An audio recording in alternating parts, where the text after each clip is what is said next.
You've got to get up pretty early in the morning to speak to America's hardworking farmers and food producers. We should know. FLM Harvest is a strategic, full-service creative consultancy proud to reach more farmers, farmer boards, and food and commodity associations than any agency in the country. And we understand omni-channel as well as we understand the journey from field to fork. Most importantly, we connect clients to the audiences that matter to them. Joining today is Representative Abigail Spanberger. She's Congresswoman in Virginia's 7th District. Congresswoman, thanks for joining me today for Meet the Lawmaker. First, if you can just explain to me what types of agriculture you have in your district. So Virginia's 7th District is a long, skinny district that stretches through central Virginia, and we have pretty much everything in our district.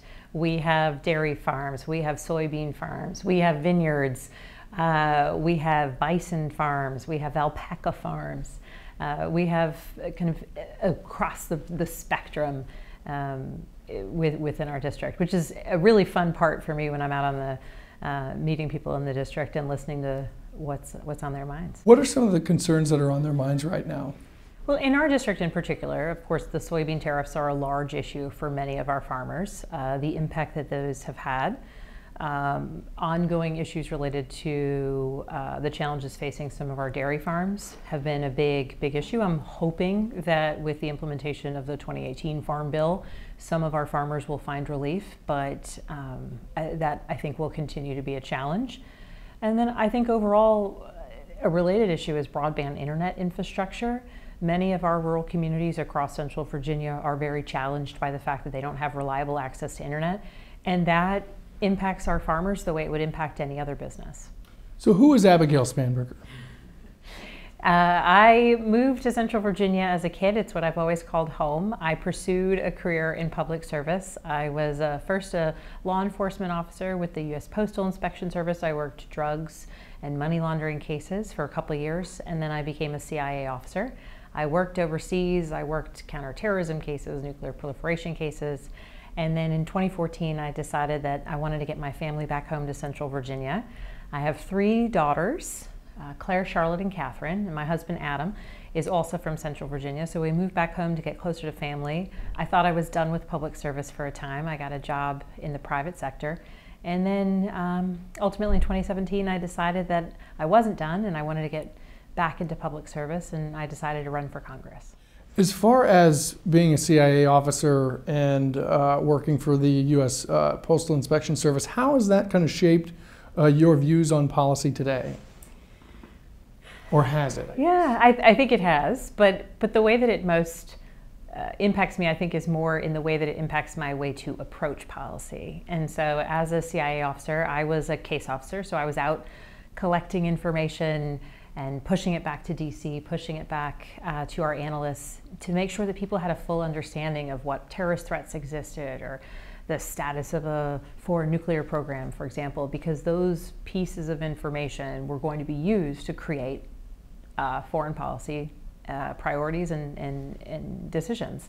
And so for me, I think it really impacts how it is that I look at decision making, and I am focused on understanding all of the potential outcomes and impacts of a particular decision. I'm interested in understanding, what are the trade-offs in any decision. We might be pursuing something that's really good, but what are the negative consequences, if any, to certain groups or in certain circumstances. And so I think my background, it causes me to just ask a lot of questions, I think, if I were to boil it down. I don't think that's a bad thing.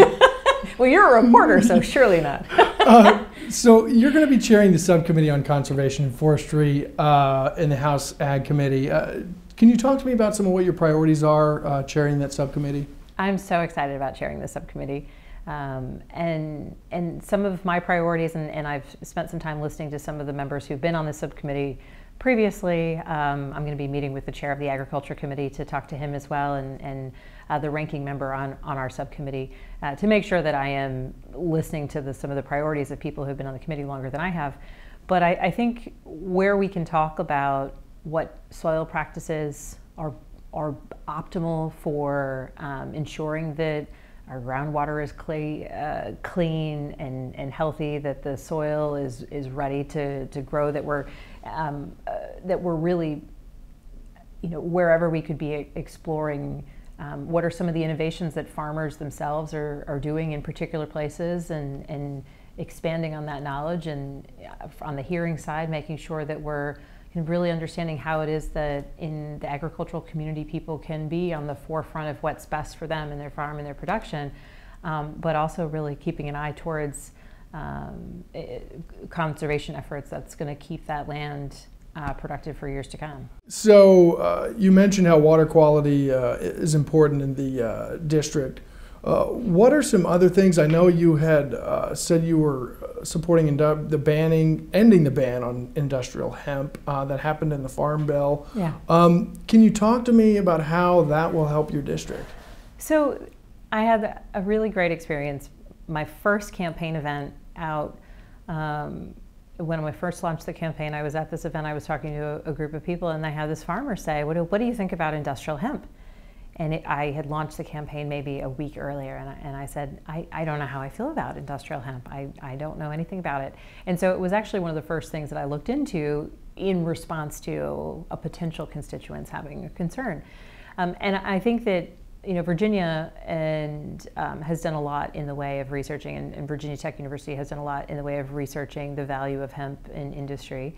And for so many of our farmers who used to be tobacco farmers, some of whom have moved to soybean production, there's a tremendous opportunity in the Commonwealth of Virginia, and particularly throughout Central Virginia, 7th District, 5th District, for those who might be interested in really expanding what it is that they grow towards industrial hemp production. And so I was a supporter of that initiative in the Farm Bill, and I think it's indicative of the Agriculture Committee actually keeping an eye on what's changing in industry and how farmers can be responsive in a way that's beneficial to the growth of an industry, but also allowing to farmers to grow and expand with that.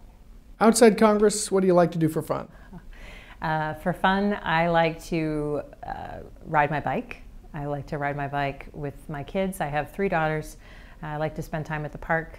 I like to run, which I haven't done in quite some time, certainly not since arriving in DC. I like to be outside in general, and I like to read. Well, thanks for your time today. Thank you so much.